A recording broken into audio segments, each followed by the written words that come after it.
Ma'am एक बात बताइए, हम्म। बैक में पेन होता है, लोअर हम्म। बैक में, हम्म। और स्लीप में डिस्क में लोग मतलब प्रॉब्लम होता है उसमें, हम्म। तो उसमें हमें क्या करना चाहिए, किस तरीके का मतलब क्या करना चाहिए हमें? हम्म। तो पहली बात तो प्रदीप ऑब्वियसली इन्वेस्टिगेशन करानी चाहिए और कारण ढूंढना चाहिए किस वजह से हुआ है। कई बार किसी इंजरी की वजह से होता है, कई बार लॉन्ग सिटिंग की वजह से होता है, कई बार आप बहुत ज्यादा ड्राइव कर रहे हो, है ना, या फिर मैं हमेशा आयुर्वेद की बात करती हूँ, तो कारण कुछ भी है, जब भी हमें लोअर बैक एक हो रहा है या स्लिप डिस्क हो रहा है या सियाटिका कोई भी पेन की प्रॉब्लम हो रही है, तो वहां पर हमारी बॉडी में वात दोष बढ़ता है, एक एयर एलिमेंट बढ़ता है। उसकी वजह से क्या होता है, इन्फ्लेमेशन हो रही है, ड्राइनेस आ रही है।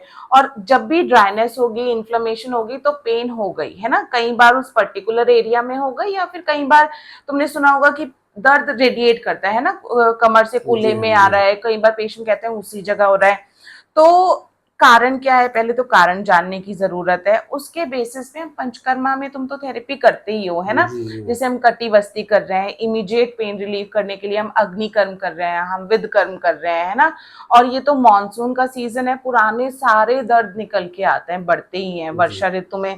तो हम इसमें बस्ती करानी चाहिए, है ना। अब बस्ती क्या होता है, आयुर्वेदिक एनीमा होता है। जी। तो वो आयुर्वेदिक एनीमा के साथ हमने जैसे कि पत्र पोटली पिंड से दे दिया, मेडिकेटेड लीव्स की पोटली जो तुम लोग बनाते हो, उसके साथ हमने जो पेशेंट की प्रॉब्लम है, जो इम्बैलेंस है, उसके अकॉर्डिंग हम एनीमा देते हैं। कई बार ऑयल एनीमा होता है, कई बार डिकॉक्शन एनीमा होता है, जो मैं तुमको बताती हूँ। तो पूरा एक पर्सनलाइज ट्रीटमेंट करने की जरूरत होती है तो उसमें। मैम इसमें जो है कुछ डाइट वगैरह का भी तो इश्यू होगा कि क्या खाना चाहिए, क्या नहीं खाना चाहिए? डेफिनेटली। तो जब हम डाइट की बात करते हैं, क्योंकि पहली जो ट्रीटमेंट होती है वो फूड होती है ना। तो कच्ची चीजें जितनी भी हैं, जैसे कि लोग खीरा बहुत हेल्दी मानते हैं, जी, बट जी। जितना भी कच्चा खाना होता है वो बिल्कुल बंद करना चाहिए, बहुत ज्यादा हैवी फूड कम करना चाहिए।